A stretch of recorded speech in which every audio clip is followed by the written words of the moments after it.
What's going on, everybody? Welcome back to the show. We got a very good one coming up for you because the holiday seasons are upon us. It is. So we're about to drop the 5 gifts to get for your man this holiday season. As seen by us. Oh, yeah, nobody else matters. Just us. Ready? Let's kick it off.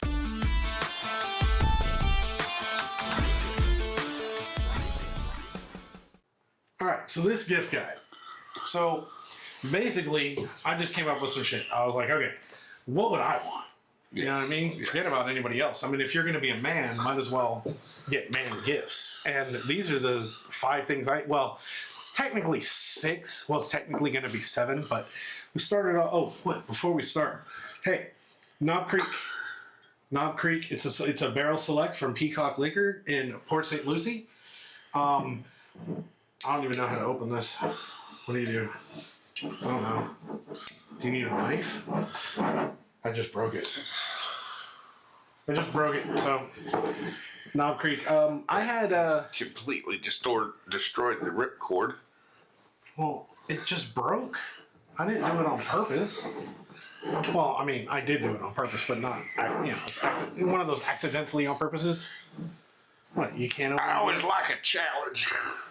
Well, right before the holidays, I like to see if I still got my giddy up. I mean, you're my best friend, so I mean, I'm the biggest challenge there is. A lot of people would say that challenge. Would say their significant other is a challenge. I don't know, dude. I'm a challenge. One year, I swore I was going to get coal in my stocking, but I didn't. I got a Jeffrey. Yeah, that's me. So this one, Peacock Liquor in Port St. Lucie, went in there one day looking for, whatever they could do. I dropped the kids off at dance, and I was like, all right, there's a liquor store there. It was before Total Wine. Oh, that was nice. It's a little bit of sound of heaven right there. And I walked in, and the guy was like, I see you're looking at bourbon, and I'm like, or whiskey, and I'm like, well, yeah. What else is there to drink other than whiskey? And he goes, here, we have this barrel pick. You want to try it? And I'm like, you know what? I'll try it. And I tried it, and it is good. Now, you may notice that we're drinking out of 2 completely different cups. He wanted his neat and a Glencairn, and I wanted mine on like a bitch. He wanted his like a bitch. Little healthy pour. And I've already had a double pour today, so look at that color. It's so nice. We had some steaks for dinner, had a little whiskey with that. Oh, damn, that smells good. Now we're moving into, a little more whiskey. Steak. New York strip and ribeye. So we had both. Right, I wanted to get a tomahawk. Wanted to get a tomahawk steak, but the damn steak was so thick it was like a roast. Yeah. So I was like, I couldn't do that. Okay, so now getting back to the topic at hand. So I went through and I was like, okay, what 5 things would people that we know, people who we hang out with, people we associate with, what would they want? I came up with 5 things plus a bonus, and then while we were sitting in there talking and getting ready for the thing, we were like, okay, we could actually throw a second bonus because I think it works. Yeah, what I would call it is my guys Christmas list. A list for guys. Oh, that is strong. But do you remember the list in order of how you wrote it out? You want to go down the list, or I do. The first thing on the list, and this is a key for our editor and producer, first up is cigar. It is a cigar. All right. So what cigar do you think would be really good for a man? Well, I mean, it depends. There's a couple different ranges you can go. You can go for a little more affordable. I would go with a Palermo Champagne. Yeah, the 10th anniversary. If I was going a little more on a more expensive, say you want to spend a little more on it, then I would go probably with an Opus X. Yeah, and any of them. I have an Opus X. Did you smoke yours? I have not smoked mine yet. So we both have an Opus X, but we haven't smoked it yet. Saving it for, I don't fucking know, for some reason. I thought we were going to smoke it when JJ... We're supposed to smoke it at JJ's wedding. But, or when the baby was born, but I wasn't here. So we were sick of JJ's wedding. Probably smoke it this weekend, actually. Or next weekend. Oh, yeah, next weekend. Yeah, fuck that. Let's do it. Yeah, I'll bring it on. All right. So, along the same route that he went, everybody knows I'm a big Pravada fan guy. And 2 of the people that I've met through Pravada, and I say met very loosely, AJ Fernandez, who's Master Blender, and the other one is Paul Stulak. AJ Fernandez. If I were going to go with an AJ Fernandez cigar, I would pick one of the New World cigars. Regular production, you can get them just about at any shop in the country. The New World, and they have Maduro, they have Connecticut Shade, they have, I believe they have like I don't even know, a Sumatra. Like they have a whole bunch of different kind. So if you're buying a cigar for your guy and you don't know exactly what type of cigar he likes, ask him. What type of wrapper do you like? That's all you need to do. Say, what wrapper do you like? Or you can also just sneak into wherever he has his humidifier. Most of them are glass cased, so there's a looky window. Yeah. If you do, look at what he has the most of. And that's probably a good sign of what he gravitates toward. If he's got a lot of light colored, then he's going to like a milder cigar.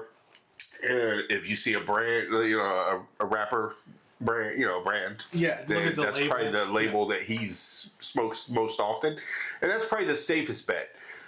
I kind of like the excitement of getting something.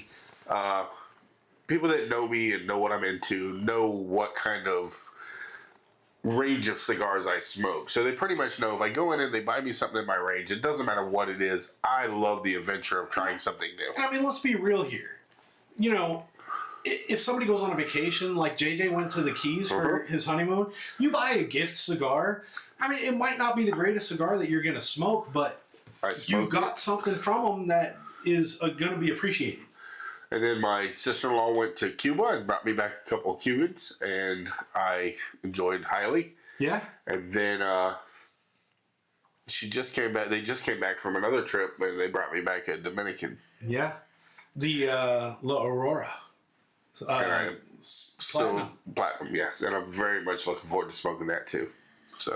So the other route you can go is there's a bunch of like gimmicky cigars that you can find online and stuff like this.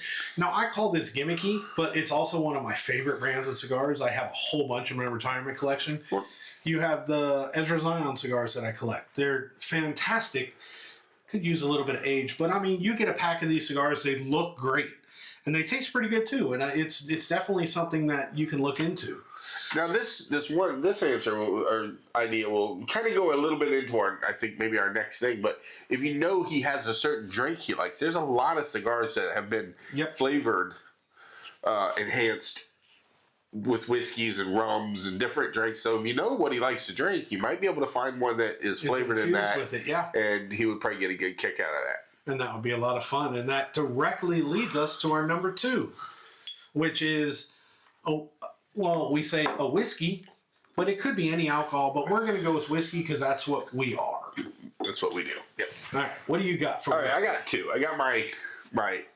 If I've been really good all year, and it's something I recently tried and I've just been head over heels for ever since I tried it, which is E.H. Taylor. If somebody bought me that, I would be ecstatic. That would be a great gift. Here's the only problem with the E.H. Taylor, is you had it at the restaurant, but you don't know if it was a small batch or the single barrel.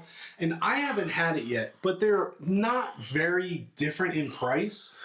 Either one is going to be great. And you find it typically they're not all that different. No. Typically in flavor, they are very similar. I would imagine. Usually most whiskeys. So. But then on my lower, more affordable, it's also hard to find. That's what he means by that. Yes, and it's hard to find. So if you can't find it, then another one that would be a little easier to find, a little bit cheaper, is Woodford Reserve double oaked bourbon. Yeah, there you go. Brain fart, totally. Yeah, well, you tend to do that. Yeah, well. Woodford Reserve, I mean, like, from anything from somebody just starting out to someone who likes whiskey, that's a banger, man. It is, and it's got a flavor that is, it's distinctly its own. It's very desserty, very morning breakfast. Like it would go great with. It feels like it would go great with like waffles and syrup, or with desserts, or with a nice morning cigar. We haven't tried it yet, but I mean, even like a glaze and like. I like it also because almost every restaurant, even your chain steak restaurants and places, almost all of them seem to have it. on the bar. Now, I'm sure I've got to. somebody's going to find someplace that does it. But typically, anytime I go to a restaurant, I can always get Woodford Reserve. I'm usually looking for something I haven't tried or something a little more high end, a little bit more. Something I don't own because of the cost, that I don't mind buying a pour and trying. So. But if you're going to drink something while you're out, it's either something you don't know yet, or something good, and it's a banger. It is definitely one of my favorites. Definitely. All right. So now, as we've discussed before, I am a very big Old Forester fan, and this one is one that is very inexpensive, and it is very good. And what I'm going to go with is Old Forester 100. Now, you can go with the whiskey, the bourbon, or you can go with the rye. They have a rye 100 as well. I haven't had the rye yet. I got to be honest, I haven't had much rye, and it's something we're going to have to start leaning more into. At least I will, because I need to drink some more of it. I mean, whiskey and rye. So maybe next week we'll do a week of rye. We'll just do all the rye, all the different ryes we have on the bar. Yeah, we have almost. Like a lot of the ones, we have multiple bottles of their different flavors. Yeah. Or different, I can't even think of what they call, but anyway, all of them have a rye. Yeah. And we have yet to open most of them. Now, the other thing, which is going to be a lot more difficult to do, is if you can find an allocated whiskey. And there's two problems with it. One, they're hard to find. Two, they're a lot more expensive typically than any other one. So we're talking about Btch, we're talking about Blanton's, we're talking about Eagle Rare, we're talking about the E.H. Taylor. And we're not even talking about like the real hard stuff to find. Like, you don't even want to touch that shit. Like, you sit there like William LaRue Weller and, Eagle Rare 18 or whatever. Like, if you want to try it, you can try it. But I highly recommend, look, here's the deal. We're whiskey guys. When we have people over and stuff like that, every once in a while someone will bring a bottle of whiskey. Even if it's something dog shit like Canadian, what's it called? How about like a good old fashioned chicken cock? Chicken cock. Look, it's going to be appreciated. Now, don't buy chicken cock. This shit sucks. I probably sound a little bit bitter. But I really was hoping it was going to be a topic. It's an awesome name. It's a fun name. It's fun to throw that out at a party or at a bar. It's a cool looking bottle, but that sucks. I mean, I want to retry it again just to reconfirm our brain that it sucked, but I'm pretty sure it sucks. So if you're looking for something, I would say I personally like the Old Forester. I love Old Forester. Wild Turkey does not miss. Well, you got Wild Turkey 101. You got what's it? Why am I drawing a blank? It's a lot harder to talk. Russell's Reserve. Any of the Wild Turkey products are excellent choices. Any of the talking about Buffalo Trace? Or? Keep talking because that's not going to come to me. Michter's. Any of the Michters. I think it's Michters. I don't even know how to pronounce that. Somebody very politely commented Ambarana. How to pronounce that correctly in a previous video. Nice. Thank you, by the way. But the Michters, you can't. That doesn't miss. All of those are incredible. Old Forester, Wild Turkey. I mean, like any of the legacy brands are a killer. And I guarantee you that unless he's a prick, he's going to appreciate it. Yeah. And speaking of prick, now we're getting into number 3. Please tell me number 3 is Knives. I don't have the list. Okay, number 3 is going to be Knives. So it's Knives now. It's Knives now, so unless he's a prick. And we are a complete opposite on Knives. Totally opposite. I guess I'll take over. Yeah. I tend to like a little more high-end and middle-end. I'm not saying high-end because I know Knives can get into thousands and thousands of dollars. And I draw the line usually right about a $500 knife. That's usually my high-end knife. But I am a big fan of the Spyderco brand. I think they make a solid, excellent knife with varying price range. There's a few others. There's like Kershaw. Almost all the Kershaw knives are a little more economical, but also excellent knives. And then you have your... hey, there goes my brain again. Yeah. Boy, you think we've been drinking all damn day. Anyway, whatever. It's his turn. All right. So, first of all, I have two thought processes when it comes to knives. I do have a couple of very good knives. I have a couple of knives. When I say very good, I'm not talking about like $1,000 because we're nowhere near that. We have way too much going on to get too much in the EDC now. Hopefully that'll come because it's man shit. So I do believe that every man needs a good knife. Now, I'm a big fan of Columbia River Knife and Tool. I think they make excellent knives. Spyderco is good. I have a Columbia River Knife and Tool. And we're talking about pocket knives. We're talking about folders. We're not talking about fixed blade. However, every man should have a very good pocket knife and fixed blade. But here's my thing. Unless you're working with it, unless you're working in a field where your pocket knife, you're doing something other than opening boxes. If you're doing something other than opening boxes, yeah, get a better knife. Me, the only damn thing I'm doing with the knife is opening boxes or cutting string or tape. So, I go for, come on, guys. I'm the basic bitch. Seriously. This fucking knife has a dragon on it. It's awesome. I've got this same knife with the damn mermaid. I've got this same knife with a wolf. Come on. So I like having multiple cheap knives to select from, and it's. He probably has 100 knives, probably on the cheaper end, and I probably have 5 knives, but mine are expensive. Does this not open a box? It does. It does. Open there a is box. Nothing that says you have to have an expensive knife. I just grew up away, and I said when I'm older, I got into knives. I said I'm gonna. This is the year. I'm going to buy some high-end knives, because everybody I ever hung out with, all my friends and people always had these, like, killer knives. I was like, oh, wow, that's a nice knife. And granted, cheap knives work. They cut. They're excellent. Don't get me wrong. But they do not hold an edge like a high-end knife. They do not hinge or really flex like a high-end knife. They don't have as many replacement parts. They don't break down as easily for cleaning and stuff like that. So there's some aspects to a higher-end knife and a more expensive knife, like changing out your scales and acid etching stuff, that just works better on your more lifetime purchasable knives than your throwaways. It's gonna depend on 3 things. What's your budget? What kind of person they are, and how much you like them. But I teach all the kids, girls, boys alike. I don't separate. It doesn't. That you should have a knife on your person at all times. The only time you don't, courthouse, school, airport, school. There's places you're just not allowed to have them. It's inappropriate. But anywhere else in life, you should always have a knife, if not on your person, in your everyday carry stuff. So I would suggest, there's so many brands, so many types, there's so many models. It's impossible to tell you exactly what to look for. I would say, depending on the guy you are, or the guy he is. Like, most guys will have like a pocket knife. Yeah. If your guy doesn't have a pocket knife, well... But you can base it. You can use some general rules of thumb. Does he carry a lot of tactical looking equipment, backpacks, etc.? Is he into tans and khakis, or is he more into blacks and silvers?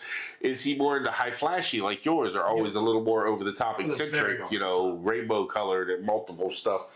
And if he's into all that, then obviously those flashier, cheaper knives are going to be something he's into. They call it mall ninja and gas station ninja. Either one. It's like, I don't give a shit. Flea market ninja. They look cool. They're cheap. And if I break my $10 knife, it is a lot less sad than if you break a $300 knife. Let me tell you, you chip a blade on a $300 knife, you're going to have a minute where you cry. Don't let anybody see it, but you're going to have it.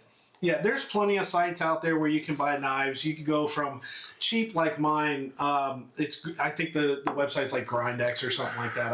I spend $100 and get like 12 knives. There is a nice thing about cheap knives, and I had this experience once in my life myself.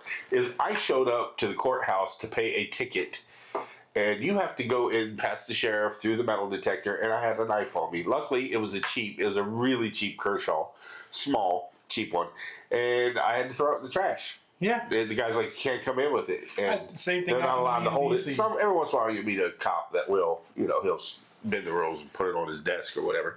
But typically, you either walk it back, and where I was, I had to walk like 3 blocks back to the car to put maybe a $15 knife in it. I was like, you know what, screw it. I've had this knife for 2 years. I just chunked it in the trash can and went on in and paid my fine and left. I did the same thing in DC. I went to go into a museum, and they're like, you can't have a pocket knife. I'm like, really? Okay. And I went to throw it away, and everybody's like, don't throw it away. It's your knife. And I'm like, it's an $8 knife. I don't give a shit. I can stop by Walmart and grab another one. So, it all depends. Figure out your budget. Figure out his style. Go online and just find something. Like we said, you got... I'm a big fan of Columbia River Knife and Tool. And here's a big thing about knives. No guy ever goes, oh, you got me a knife, that sucks. No, even if they don't like it, it's not something they'll ever carry. They'll either throw it in the junk drawer or they'll put it out in their toolkit, and they'll use it someday when they're out working on a car or they need to cut a hose or a wire out in the garage. It'll get used. It just may not be an everyday carry for them. Because everybody typically carries what their style is. Yeah. All right. So the next thing. This one is pretty particular to, it should be every man. And if you're a man watching this damn video and you don't know how to cook, grill, barbecue, smoke, you can't make a meal or something like that, dude, fucking watch YouTube and learn how to cook. Come on, dude. Seriously. That's harsh. I'm sorry. I am a big fan of grilling and cooking steaks and smoking meats. My thing is if you're going down that road to get a man something, it's easy. Just look at what he has, which is usually pretty basic to find out. And then anything on those lines, man. If he's into smoking meats and grilling, anything from meat gloves to knives to probes, like probes. You get the Bluetooth ones. You can get the quick probes, smokers. Depending on your price range, we're talking a price range where you could go and just find a new season. You could go to what's the place, the outdoor store up here on Gatlin, the big. You mean Bass Pro Shop? Yeah, Bass Pro. You can go to Bass Pro and they have hundreds of different seasonings, that you can get. Even like Nelson's, at Nelson's we have a full line of Traeger seasons and barbecues and sauces.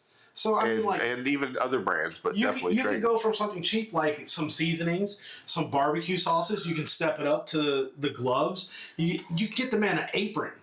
And then you can step it up. I mean, like when you really want to step it up, you can go to like a chef's knife, or a set of grilling tools, or you can step it really up and you can get them a smoker. You can get them a Traeger. You can get them a Pit Boss or a Weber.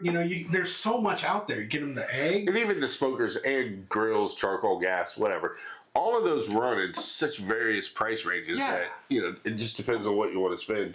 But it's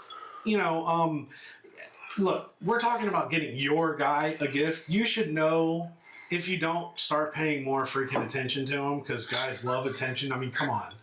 But you should know what he cooks. Is he into like fine cooking? Like is he into like more like cooking in the kitchen and chopping and stuff like that? Don't get that dude a knife. Or does he burn water? Yeah. So I mean, if he fucking burns water, get him some cooking lessons. I mean, something to do with cooking. Come on, seriously, guys, start cooking. Seriously. It is a great stress reliever and a great way to feed your family, and it's just nice. Fun. I love that my family loves when I cook on the grill and when I bring in smoked meat like a brisket or some good steaks off the grill. Yeah. We just had them tonight. We just had ribeyes and New York strip. And delicious. They were awesome. All right. And last. Actually, I wanted to touch on an auxiliary product or gift. And this is one that's personal to me. I love is rechargeable flashlights for your everyday carry, your backpack, your car, your truck. Yeah. And I am a huge fan of the O-Light. O-Light is great. It is rechargeable, magnetically recharges. It just magnetically attaches to the charger. It will hold that charge for weeks and still be bright when you need it. Now, it won't last as long because it has been charged for weeks, but it's fast and easy to charge. It charges up in just a few hours. It lasts months, before it has to be charged again. Yeah. I can't say enough about my Olight. They range average 50, 60 bucks. You can It start sounds getting like them a lot. all the way up into the hundreds. But for a flashlight that's rechargeable, and I'm talking bright LEDs. Look, it sounds like a lot to say $50 for a flashlight. Yeah. But you won't get better than Olight, in my personal opinion.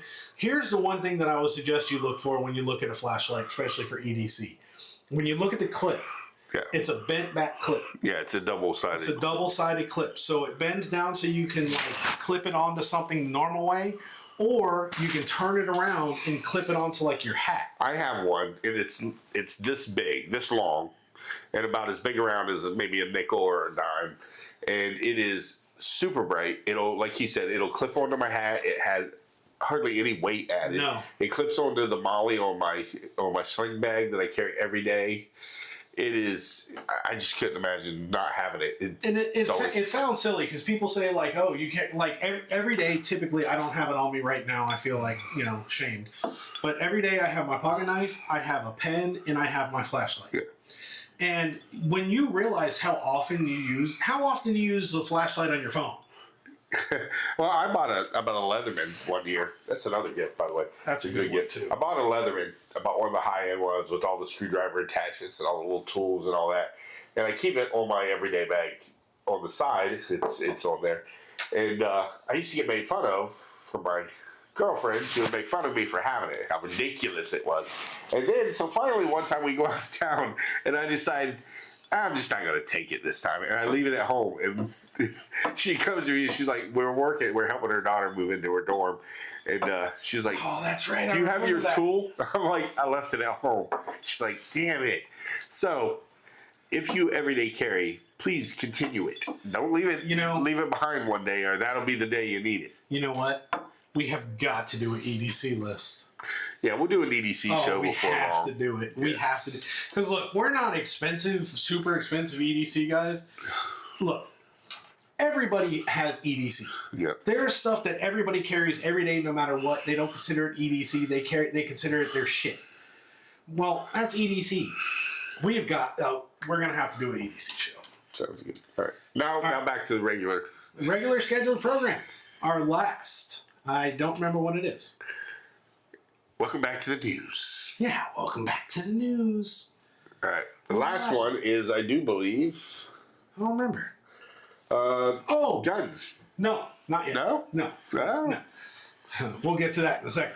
No, that's my favorite. So mine too. The last one, number 5 that I have is a monthly subscription club. Now, there's so freaking many. You could have cigars, you could have whiskeys, you could have hot sauces, you could have jerky. There's so many If you clubs. have a guy in your life that says he's into whiskey, or says he's into cigars, or says he's into this or that, but you have no idea what he has, what he would be interested in. Say maybe you've only been dating a few months, Christmas comes, he's buying you something nice, you want to get him something meaningful and nice. A club's a good way to do it, because you can't assume you know what he's into, and if you buy it blindly, trust me, you will buy the wrong thing. Absolutely. So what's good is if you buy a club, you buy him like a whiskey taster club, where they send him like a 2-ounce pour, so many of them for a year, and he gets them, he gets to try it. It's fun. Everybody likes getting packages in the mail, right? I do. I know. I love it, man. Sometimes I just go online and buy cheap shit on Amazon just so I get a couple packages throughout the month. It's exciting. I do Temu. I'm really bad. You are bad. Terrible at it. Temu's bad. Well, I'll buy it and have the shit sent to me, and it'll be little gifts for the kids. Let's put it this way: the last time I got Temu, he got half of it because it don't fit me. Yeah, and I love that shirt. Yeah. Damn, that shirt's awesome. But so like monthly boxes, like of course I'm gonna always suggest Bravado Cigar Club. Well, yeah. If they like cigars, they've got the farm roll, they have the regular, the OG box, and they have Brian's Picks, which is a traditional production cigar box. But you have bespoke box, which is a different type of gift, manly shit every month. Yes. We also were members of the whiskey club. Yeah, the craft whiskey club. which is another one I'd recommend. I would definitely. We were done doing it, but it was fun. It was a fun program. You got to remember, though, it's hard to explain. We're on a different level when it comes to whiskey. We're looking for very specific things. If he's not like a super collector and he just likes whiskey, it'd be perfect. Yeah, I personally think if it was me to do over again, I was joining a club. I would join the club that does the little taster bottle. Yeah, because you get to try it. You don't have a whole bottle, and then if you like it, you go buy the bottle. Yeah, I can't remember the name. I can't either. But you can look it up. It'll pop up. Anytime you look up whiskey of the month sample, it'll come. He does the cigar club, which is obviously a big plus that we agree with, and yeah, I mean, like you could even go if he likes watches. There's the there's clubs that you can get a watch every month. You can get there's one that you can get Zippos. You can get a different Zippo lighter every month. There's hundreds of monthly clubs out there. Figure out what he likes, and all of a sudden he'll get a box of it every month and love the shit. There's some good meat clubs, so maybe he is a griller or a smoker. There's clubs you can join where you can order and it'll send him a different meat butcher box kind of meat every month throughout the year. We're ready for you to do one of our videos. The reason I'm doing this video is I'm hoping some people watch it. Looking for some good Christmas gifts this year. No, I'm just kidding. All right. Now, bonus number 1. If you really, really love your guy, and hopefully you do because this shit's awesome, a fucking gun. Buy that man a gun. In fact, buy him a gun and buy you one too. And if he's not into guns, maybe find yourself a man. Yeah. But my gun that I would want, if I could have, would be the Heckler & Koch, or Coke, I think Heckler they say it. Yeah. Is the VP9 or the VP9 SK, which is basically the standard length barrel and standard length grip, or the compact, which shaves some off of both. It makes it a little easier to conceal carry. Yeah. But I am definitely an HK fan, and now it's my dream. But they're allocated. Like everything I love. So I have my name on a list at the local gun range, and I've been on that list, or the gun shop, and I've been on that list for the last 2 years. And still they have not got to me yet. Now, when it comes to me, look, I know there's a lot of these assholes out there who are going to say the only gun to get is a Glock. I don't like Glocks. I don't like the angle of the handle. It kind of puts my hand at kind of like an awkward angle, sort of down in order to see through the sights. I don't know exactly why, but it just has always been, sort of down. The gun I carry every day is an M&P 9. It's a Gen 2 M&P 9. It's a combat. I love it. I absolutely freaking love it. And I highly recommend it. It's light. It's a 9mm. It takes plus P ammo. It does have, I think it's 7+1. Great gun, very accurate. I mean, up to a certain amount. You're talking about a compact gun, so you're not going to be going out past, like 20 feet. It just gets very inaccurate from there. You get the, what you were talking about, the H&K VP9. When you're getting the full length, when you get a full length barrel, especially today when it's so easy to get